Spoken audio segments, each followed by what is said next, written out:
Last week, we saw Harry and Meghan and their family celebrating their youngest daughter's birthday.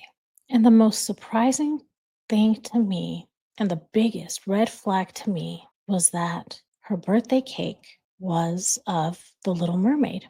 In her 2021 interview with Oprah, Meghan strongly encouraged the audience to make the connection between herself and the Little Mermaid, implying that she too lost her voice for falling in love with a prince, and ultimately she got it back. She aligned herself not just with a princess, but one who sacrifices everything for a man and a crown, then reclaims her identity. So, what is going on here? Is there a connection between Meghan's mythical concept of herself and the birthday cake that was chosen for the little girl? Let's get into it, but before we begin, here's the intro. Welcome to Revealing the Narc. Join me as I highlight narcissistic traits in celebrities and public figures. Everything here is in my opinion and not professional advice. If you enjoy the analysis, please like and subscribe. Gosh, it must have been years ago. We were sitting in Nottingham. I was sitting in Nottingham Cottage, and The Little Mermaid came on, and I went, "Oh my God!" She falls in love with the prince, and because of that, she has to lose her voice. So I do want to start this video off by saying that this is just an assumption, right? I have no idea whether their daughter independently prefers Ariel or not.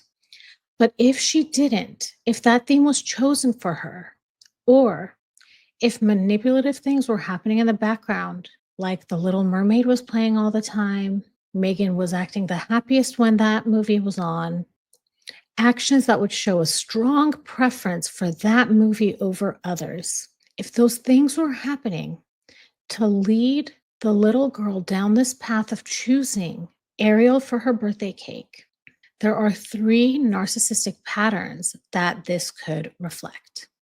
The first is identity projection.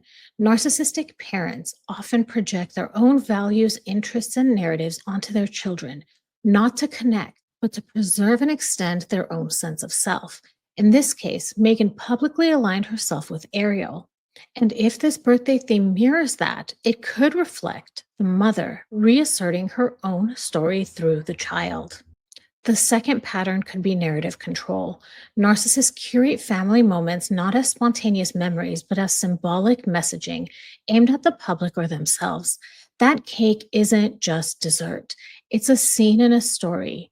Meghan's story, turning the child's birthday into a reflection of the mother's identity, reinforces control over the family narrative.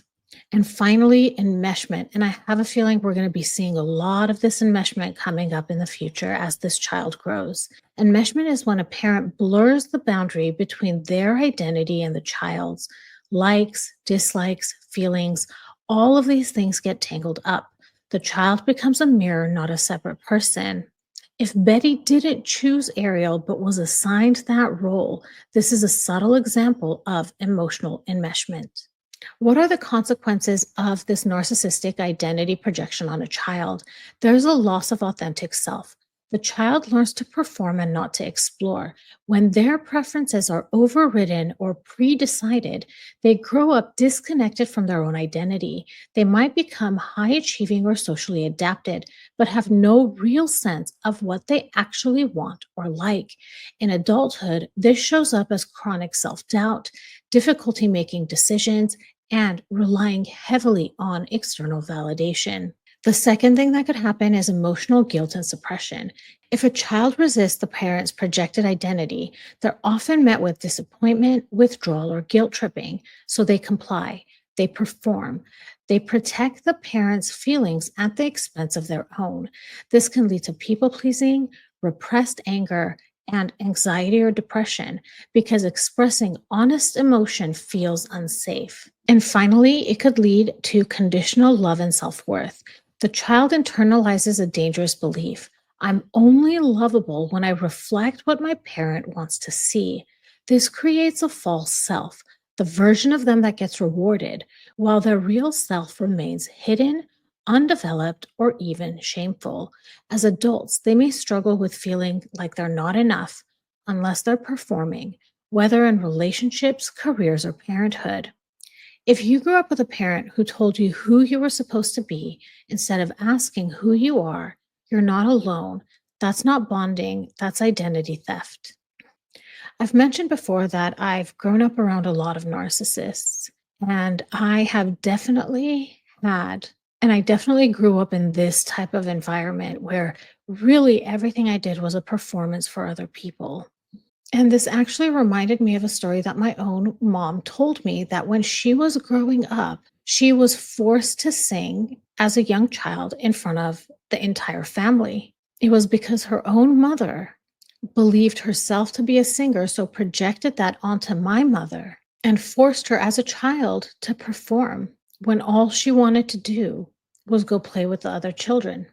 The story actually gets much deeper than that. She would make my mom stand at the foot of the dining table and perform in front of who knows how many people that were eating there. And it takes a lot to break free from that type of pressure. I feel that this is something that I'm definitely working on, and I'm not sure that my mom has realized that that's what was happening with her. I want to talk about how you heal from this type of identity projection. The first is you reclaim your inner voice. When a parent defines your identity for you, your own voice gets buried under years of things you should do. Healing starts with learning how to hear yourself again. Journaling, therapy, or even just asking, what do I actually enjoy? What do I believe? This process is about reconnecting with your authentic self, not the version you performed to keep peace. I'm going to ask you to ask yourself, if I didn't have to please anyone, what would I choose? The second thing to do is to build safe boundaries. This is emotional separation. Narcissistic enmeshment blurs emotional lines, so healing requires clarity and distance. That might mean setting boundaries with your parents or your family, but it also includes internal boundaries like recognizing that that is their story and not mine. Learning to tolerate guilt without collapsing is also crucial. Guilt doesn't mean you're wrong, it often means you're growing. And finally, validate and protect your own narrative. You're allowed to have a story that doesn't center your parent. For many survivors, healing includes naming what happened without minimizing, justifying, or spinning it into a redemption arc. Whether it's in therapy, art, voiceovers, or quiet reflection, start authoring a life that reflects truth and not their projection. Here's an affirmation for you to tell yourself. I don't need to be who they imagined. I get to be real. Narcissistic parents don't just control the room, they control the storyline. Healing is when you stop performing and start narrating your own life with your own voice. Now, what I've noticed in my own life is that there was definitely resistance when I started this journey of discovering myself. When you start pulling away, setting boundaries, or simply showing signs of becoming your own person, it threatens this outside influence's control. And that usually triggers mocking, guilt tripping, or emotional punishment. Here's how that could play out. You may hear mocking, minimizing, or sarcastic comments. You could hear things like, oh, look who's suddenly all independent. I guess you don't need your family anymore. Therapy's really got you thinking you're better than everyone. Now, this isn't just immaturity, it's a defense mechanism. Your growth exposes the emotional immaturity and control patterns they've spent years denying. Mockery is a way to shame you back into compliance. You might have guilt tripping and emotional blackmail. They could say things like, after everything I've done for you, or I guess I'm just the bad guy now. So, what they do here is they flip the script and they cast themselves as the victim because narcissistic parents often believe love equals loyalty, not autonomy. Your separation feels like betrayal because they never saw you as a separate person to begin with. They also may start reasserting control through crisis or chaos. Suddenly they might invent a health issue, create family drama, or demand urgent attention. This is called hoovering, pulling you back in with urgency, fear, or guilt so you don't drift too far into independence. What this all actually means is that their reaction doesn't mean you're doing something wrong. It means you're finally breaking the system they've kept in place for years. You're changing the rules and they can feel it. Here are some things you can do. Expect pushback. That's not failure, it's confirmation. Stay grounded in your why. You're not being selfish. Limit engagement with the drama. Mocking is bait and don't take it. Get support. You'll need external voices to remind you that this is growth and not abandonment. If you've started setting boundaries with a narcissistic parent and they've begun mocking you, I'm really sorry to hear that you're going through that. And I also want to congratulate you. That takes bravery. It's not dysfunction. It's a sign that you're finally leaving the role that they cast you in. If you enjoyed this video and you're looking for a meaningful way to support something beyond the screen, I'd love for you to consider making a donation to the National Domestic Violence Hotline. They provide 24/7 support and resources for people in unsafe or overwhelming situations, whether that's emotional, physical, or just hard to name. Their information is right here on the screen should you need to contact them. You'll also find the link to donate in the description of this video.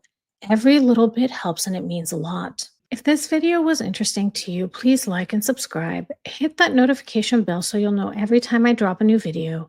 I want to thank you so much for listening, and I'll talk to you soon. Bye, everybody.